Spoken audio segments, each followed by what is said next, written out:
सभी के जीवन में गुरु का स्थान सबसे अहम माना गया है। उनकी दी हुई शिक्षा से ही हम आगे बेहतर कार्य और अपनी प्रतिभाओं को लोगों के सामने प्रदर्शित कर पाते हैं। हमारे शास्त्रों में भी कहा गया है कि बिना गुरु के आप भगवान को भी नहीं पा सकते। सनातन धर्म में तो गुरु की महिमा का बखान अलग अलग तरीकों से किया गया है। आषाढ़ शुक्ल पूर्णिमा के दिन गुरु पूर्णिमा का पर्व मनाया जाता है। इस दिन हर कोई अपने गुरु की पूजा करता है, परंतु इस पर्व को महर्षि वेद व्यास के जन्म के खास मौके पर मनाया जाता है। इसकी कथा का भी काफी खास महत्व है, जिसको आप सभी को जरूर जानना चाहिए। गुरु पूर्णिमा का पर्व मनाने के पीछे मुख्य कारण है महर्षि वेद व्यास का जन्म। महर्षि वेद व्यास भगवान विष्णु के अंश के रूप में धरती पर आए थे। उनके पिता का नाम ऋषि पराशर और माता सत्यवती थी। उन्हें बाल्यकाल से ही आध्यात्म में काफी रुचि थी, जिसको पूरा करने के लिए उन्होंने अपने माता पिता से प्रभु दर्शन की इच्छा प्रकट की और वे प्रभु दर्शन के लिए वन में जाकर तपस्या करना चाहते थे, परंतु उनकी माता ने इस इच्छा को मना कर दिया। फिर महर्षि वेद व्यास ने अपनी माता से इसके लिए हठ किया और अपनी बात को स्वीकार करा लिया, परंतु उन्होंने आज्ञा देते हुए कहा कि जब घर का ध्यान आए तो वापस हमारे पास लौट आना। इसके बाद वेद व्यास तपस्या हेतु वन चले गए और वहां जाकर उन्होंने कठोर तपस्या की।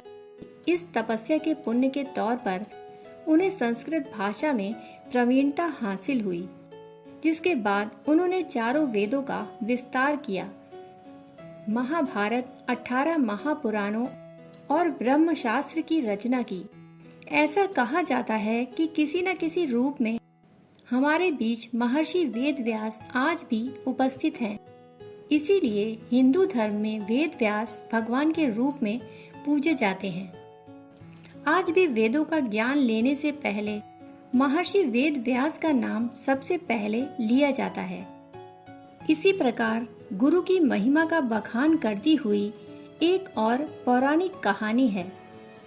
एक बार की बात है, नारद जी विष्णु भगवान जी से मिलने गए। भगवान ने उनका बड़ा सम्मान किया, परंतु जब नारद जी वापस गए तो विष्णु जी ने लक्ष्मी जी से कहा कि जिस स्थान पर नारद जी बैठे थे उस स्थान को गाय के गोबर से लीप दो। जब विष्णु जी यह बात कर रहे थे तभी नारद जी बाहर ही खड़े थे। उन्होंने सब सुन लिया और वापस आ गए और विष्णु भगवान जी से पूछा, हे नारायण, जब मैं आया था तो आपने मेरा खूब सम्मान किया, परंतु जब मैं जा रहा था तो आपने लक्ष्मी जी से यह क्यों कहा कि जिस स्थान पर नारद बैठा था उस स्थान को गोबर से लीप दो। भगवान ने कहा, नारद, मैंने आपका सम्मान इसलिए किया क्योंकि आप देव ऋषि हैं, और मैंने देवी लक्ष्मी से ऐसा करने को इसलिए कहा क्योंकि आपका कोई गुरु नहीं है। आप निगुरे हैं। जिस स्थान पर कोई निगुरा बैठ जाता है वह स्थान अपवित्र हो जाता है। यह सुनकर नारद जी ने कहा, हे नारायण, आपकी बात तो सत्य है, पर मैं गुरु किसे बनाऊं? नारायण बोले, हे नारद, धरती पर चले जाओ।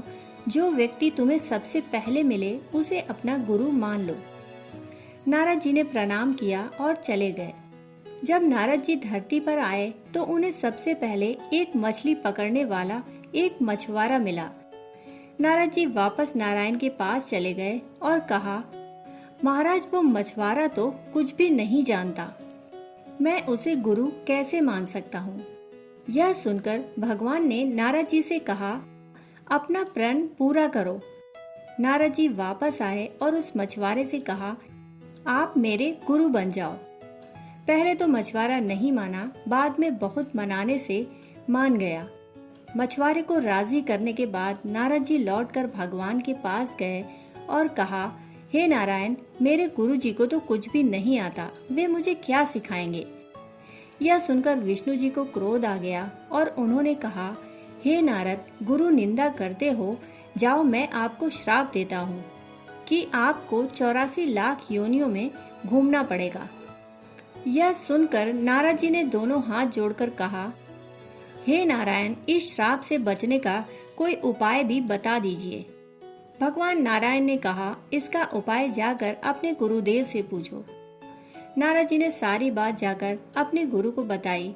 गुरु जी ने कहा, ऐसा करना, भगवान से कहना 84 लाख योनियों की तस्वीरें धरती पर बना दें, फिर उस पर लेटकर गोल घूम लेना और विष्णु जी से कहना 84 लाख योनियों में घूम आया, मुझे क्षमा कर दीजिए, आगे से गुरु निंदा नहीं करूंगा।